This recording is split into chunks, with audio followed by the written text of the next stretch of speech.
संयोजक आदम नारायण जी पंचारिया साहब से, राजस्थान सरकार के यूडीएच मंत्री जावर सिंह जी खर्रा साहब से, सांसद सुविधानंद जी सरस्वती जी से, हमारे जिलाध्यक्ष कमल जी,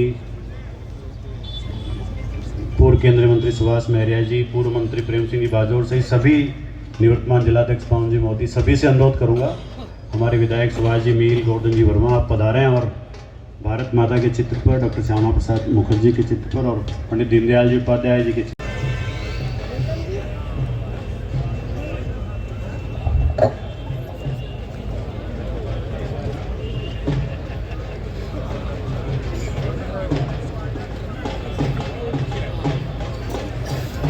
श्री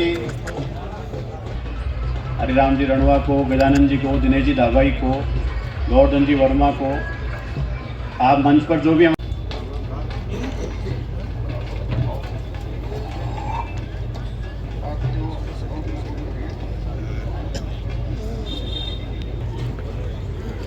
मैं जिला प्रभारी दिनेश धाबाई जी से अनुरोध करूंगा आप भी पढ़ो। सरन जी से भी निवेदन है आप आ जाइए, तो ही क्या बैठे हो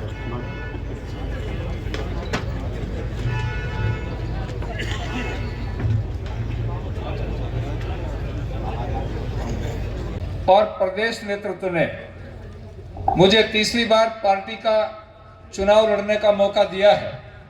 मैं माननीय प्रधानमंत्री नरेंद्र मोदी जी, हमारे राष्ट्रीय अध्यक्ष जी, हमारे गृह मंत्री जी और प्रदेश के माननीय मुख्यमंत्री जी और प्रदेश अध्यक्ष पूरे दोनों प्रदेशों के नेतृत्व का बहुत बहुत हार्दिक आभार व्यक्त करता हूं, धन्यवाद करता हूं कि आपने मुझे मौका दिया। और सबसे ज्यादा आभार मैं आपका करूंगा। पार्टी टिकट दे देती है, लेकिन टिकट देने के बाद उसका समर्थन करना, प्रत्याशी को जिता करके भेजना, ये काम आप लोगों के हाथ में होता है। इसलिए मैं आप सबका बहुत बहुत आभारी हूं।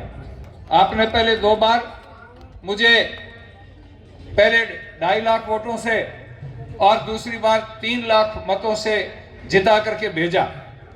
मेरा प्रयास रहा, जब मैं सांसद बना था बहुत सारे विषय मेरे सामने आए।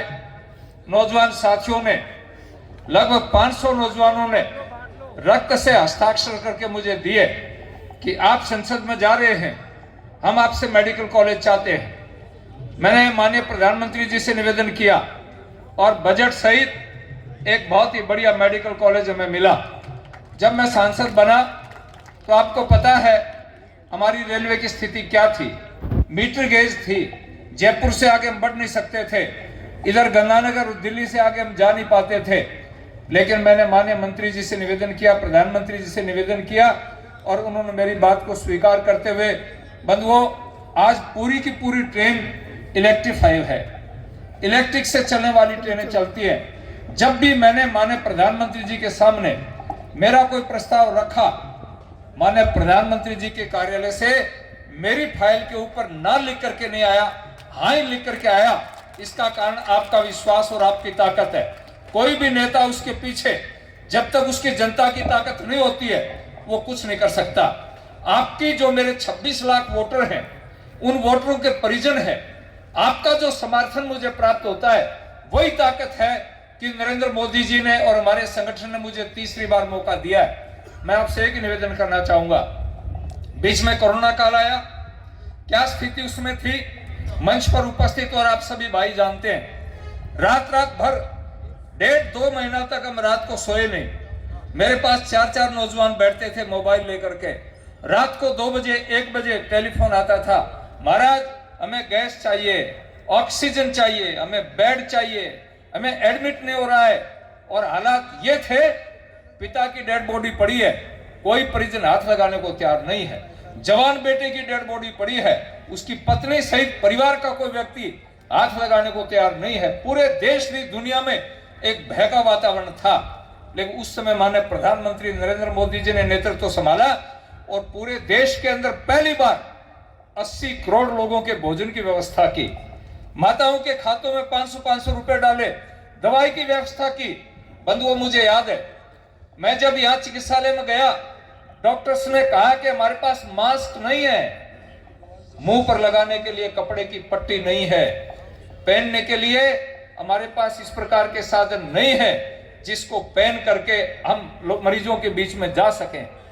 उस समय प्रधानमंत्री जी ने हम सब सांसदों से अपील की, सब विधायकों से अपील की कि आप अपने हिस्से का जो भी आपको पैसा मिलता है वो देश को समर्पित कर दें। हमने कहा, प्रधानमंत्री जी, ये आपका अधिकार है, और 2 साल का हमारा जो विकास निधि थी हमने माननीय प्रधानमंत्री जी को समर्पित किया। 30% वेतन हमारे सभी सांसदों ने कोरोना काल के लिए समर्पित किया, और मैंने तो 10 करोड़ से ऊपर उठ करके हमारे यहाँ मेडिकल कॉलेज के अंदर प्रधानमंत्री जी ने 18 करोड़ रुपए की लागत से ऑक्सीजन प्लांट लगाया। यहाँ की सरकार ने हाथ खड़े कर दिए, हमारे पास में जनरेटर के लिए पैसे नहीं है। बंधुओं, डॉक्टर्स ने मेरे से संपर्क किया, महाराज ये ऑक्सीजन प्लांट तो लग गया, लेकिन 10 मिनट के लिए भी बिजली चली जाएगी, सारा ढांचा ठप हो जाएगा, मरीज की डेथ हो जाएगी, रेगुलर चलना चाहिए। मैंने 70 लाख रुपए उसके लिए दिया, 30 लाख रुपए दवाइयों के लिए दिया, 2 करोड़ रुपए मास्क और दूसरे सैनिटाइजर इसके लिए दिया, 13 करोड़ रुपया इस काम के लिए लगा। बहुत से भाइयों का विकास निधि में पैसा नहीं मिला होगा, उसके लिए मैं क्षमा चाहूंगा, क्योंकि देश पर संकट था। नहीं तो वो 13 करोड़ रुपया मैं 130 पंचायतों को 10-10 लाख रुपए दे देता, लेकिन 10 लाख रुपए तो आपको मिल जाते, लेकिन मौत के मुंह से हम नहीं बच पाते थे। वैक्सीनेशन हुआ, मैंने खुद पार्लियामेंट में क्वेश्चन लगाया, हमारे चिकित्सा मंत्री से पूछा कि एक वैक्सीन पर कितना पैसा खर्च आया। उन्होंने लिखित में उत्तर दिया, 2 लाख रुपया पर वैक्सीन खर्चा आया है। यहाँ हम जितने भी बहन भाई बैठे हैं, हम सबको किसी को 2, किसी को 3 वैक्सीन लगी है, एक आदमी पर 6-6 हजार रुपया खर्च हुआ है। इसलिए मेरा आपसे निवेदन है, हो सकता है किसी का ट्रांसफर नहीं हुआ हो। प्रेम सिंह जी कह रहे थे, ठीक बात है, सुभाष जी सेंटर में मिनिस्टर है, वहां बड़ी व्यवस्था की दिक्कत होती है, क्योंकि अब रेलवे का ट्रांसफर है, जहां से आना है वहां पर आदमी होना चाहिए, जहां जाना है वहां सीट खाली होनी चाहिए। ऐसी परिस्थितियां बनी है। मेरा प्रयास रहा है, मैंने एक आदमी की ड्यूटी एम्स में लगा दी, कोई पेशेंट मेरे क्षेत्र का जाए, मेरा कार्यकर्ता एम्स के गेट पर खड़ा मिलता है। मैंने अपने मकान पर यह व्यवस्था की, मैं यहाँ रहता हूँ, लेकिन वहां व्यवस्था कर रखी है, कोई भी क्षेत्र का आदमी जाए उसको वहां रहने का व्यवस्था मिले। मेरा प्रयास रहा, लगभग 450 लोगों को प्रधानमंत्री की जो सहायता कोष है, 2 लाख से लेकर के 3 लाख रुपया, वो दिलवाने का प्रयास किया है। मेरा प्रयास ये था कि मैं आपकी सेवा करूं, गलतियां होती हैं, कई बार काम नहीं होते हैं, उसके लिए मैं क्षमा चाहूंगा। और आपसे मैं निवेदन करूंगा, हमारे मंच पर जितने कार्यकर्ता बैठे हैं, लंबे चौड़े परिवार हैं, भाई हैं, भतीजे हैं, परिवार है, चाचा, मामा, फूफा, सैकड़ों लोगों की टोली है, लेकिन मैं आपके बीच अकेला हूं। लेकिन मुझे ये विश्वास है कि आप जितने भी बंधु बैठे हैं,